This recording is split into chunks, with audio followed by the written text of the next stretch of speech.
म कुनै वैज्ञानिक पनि होइन भनाइ महावीर दाजुको पुरा भिडियो हेर्नु होला है।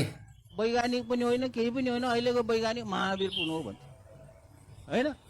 अब हामीले चाहिँ सोचाइ के गर्यौँ भन्दाखेरि जुन सुपर। जो नेपालको एकदमै वैज्ञानिक थिए पहिला त्यसलाई वाह। चिन्दै चिनेनौँ। नेपालको पहिलो वैज्ञानिक को हो? नेपालको पहिलो वैज्ञानिक सुपर। भनेको जसले यो आयरनहरू गुड। चलायो त्यो त सयौँ वर्ष हजारौँ वर्षदेखि वाह। एउटा गाउँमा बसेर त्यो गाउँलेहरूलाई चाहिने कुटो कोदालो हँसिया बन्चरो बनाउने सुपर। वैज्ञानिकहरू त उनीहरू हो नि।